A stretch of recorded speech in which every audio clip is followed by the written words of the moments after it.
Before leaving for Beirut, I asked my friend Lucas if he knew of any crazy Jesus stories that we should consider capturing. And he told me about this girl that had a really intense story, but he wasn't sure whether she would talk to us. So great, thanks. You have this crazy story, but you're not sure whether or not she's going to talk to you.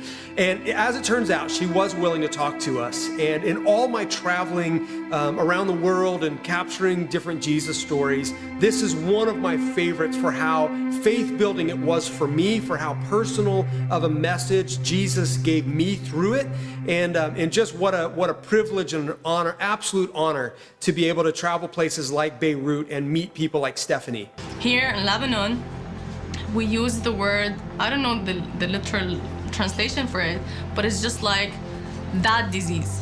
We don't say cancer, we say that disease. Whenever someone would say, I have that disease, it would mean cancer. Okay, they're that much afraid of even saying the word cancer.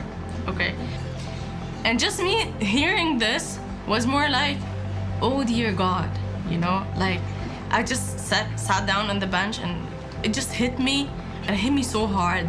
Like, I'm now 19 years old with cancer. To be 19, and she's the only daughter, the eldest and only daughter in her family. She has 5 younger brothers, but she is like her dad's prized possession in their family. Months later, she's gone through chemotherapy. Everything's working the way it's supposed to. The breast cancer seems to be taken care of. Her family members are beginning to congratulate her for beating that disease. And within a very short time after seemingly having beaten cancer, the whole thing goes from bad to worse. And she realizes that she's beginning to feel like a lump or like pressure on the back of her head, and symptom, like weird feelings, weird sensations, weird symptoms. She goes back to the doctor. The doctor ends up diagnosing her with a brain tumor on her central nervous system. I was just having a shower. I was already bald because of chemotherapy, and I just felt a lump behind my ear. And I literally freaked out, you know? And I called my psychologist and I'm like, I want to end this today, and I'm committing suicide. And she's like, no, you cannot do this. You're strong and you've been through a lot, and you just cannot give up now.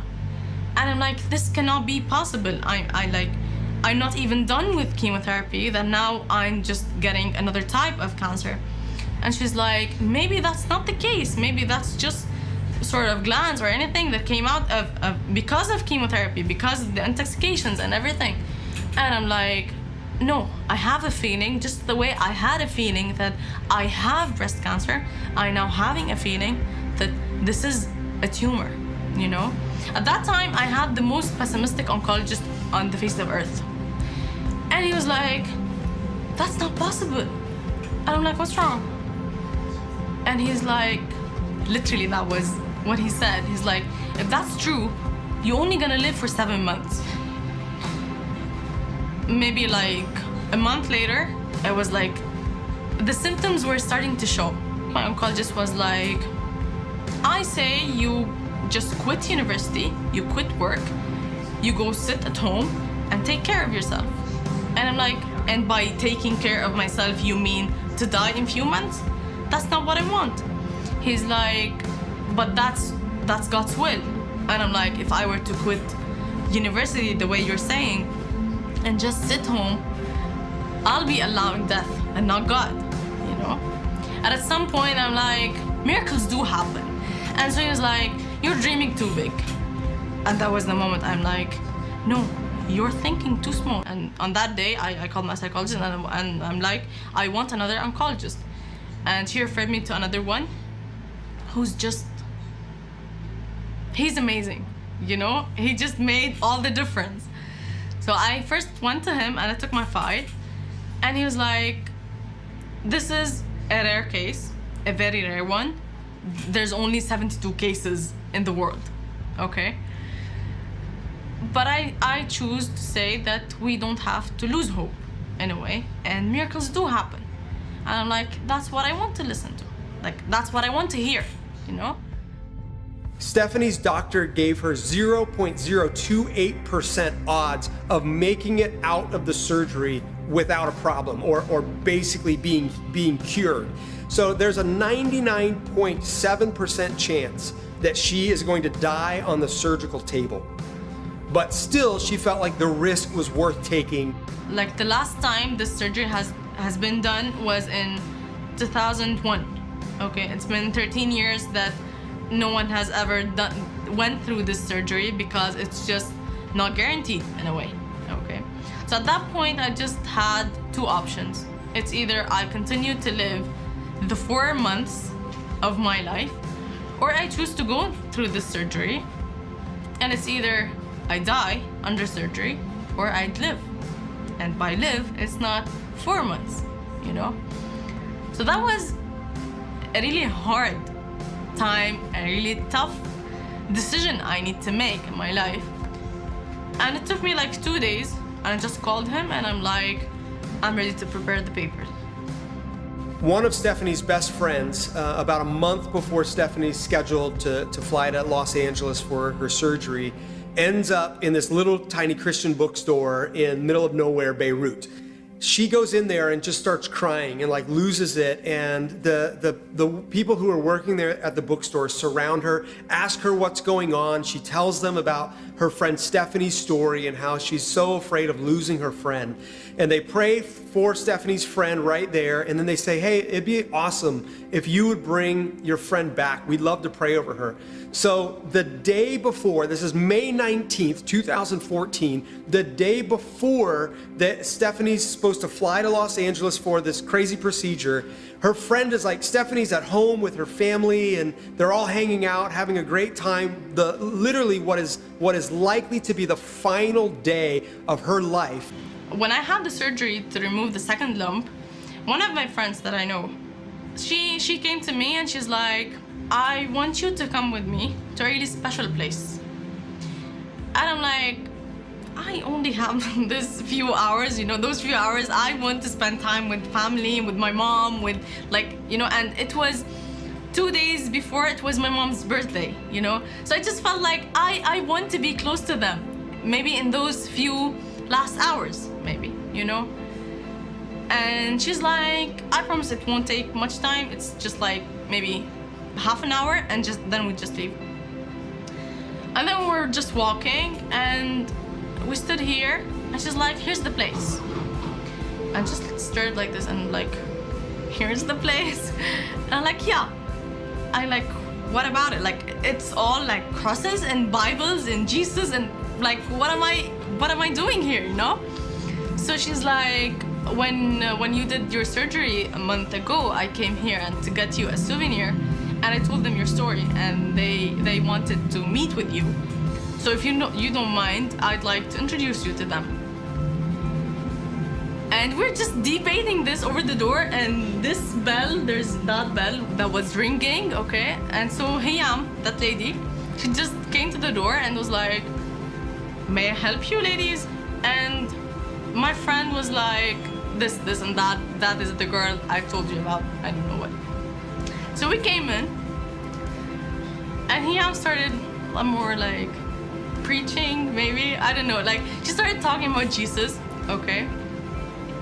And she's like, you would have to let him come into your heart and to accept him, and then he will do whatever is best for you.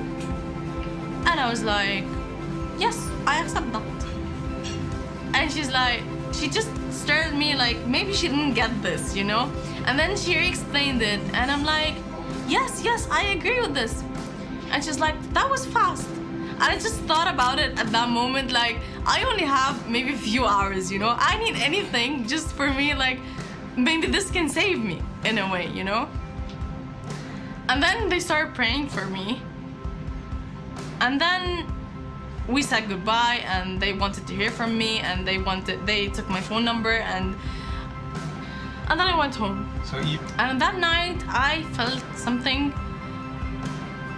It wasn't really weird as much as it was, I don't know, I couldn't explain it in a way, you know? But I was numb. And I just sat down and I started thinking and recalling every single thing, every single person, every single thing that has happened to me in life, everyone that I've met. My life was just passing in front of me, you know? And there was that point where it was the first time ever I feel that feeling, which was like, God, you're not someone for us to be afraid of. You're someone for us to love. And then I just started crying and crying, and I have no idea why was I crying.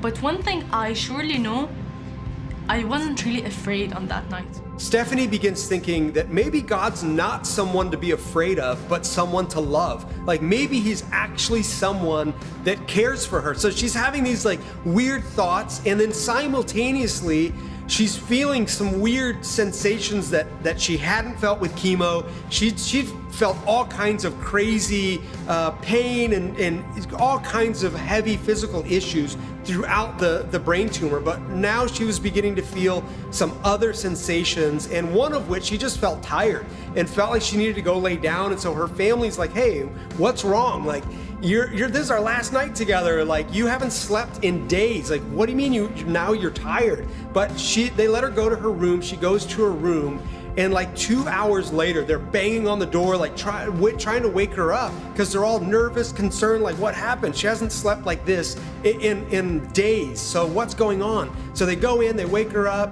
and immediately she wakes up and doesn't feel a single symptom, doesn't feel any of the feelings she once had felt. And the first thought that comes to her is, was this a miracle? But then, like almost as quickly as that thought goes in, the practical side of her brain comes on, and she's like, no, that's crazy, and dismisses it. So she ends up hanging out with her family for a little bit, and then, like shockingly to her, ends up being able to sleep the whole night, wakes up rested the day before she's supposed to fly to Los Angeles, goes into the doctor's office where her doctor was going to perform a final test because this was such a crazy, rare, weird cancer. Stephanie had given them an opportunity to study her cancer both as she was alive and then also after she presumably would die. So they end up doing this test, and the doctor comes back and says, Stephanie, something's wrong with a computer or with a machine or something, because before all your levels were erratic and all over the place. Now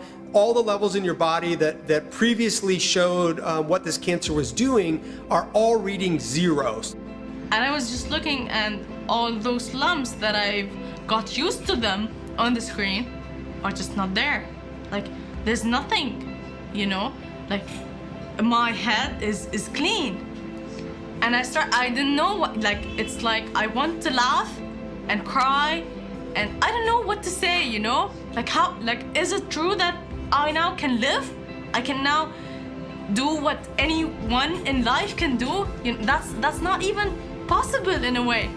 And the thing is, it cannot be that the first initial results were wrong, because my first initial results, because my dad was that much in denial, he chose to do those same results in 3 different hospitals, and the same exact results were in the 3 hospitals, you know?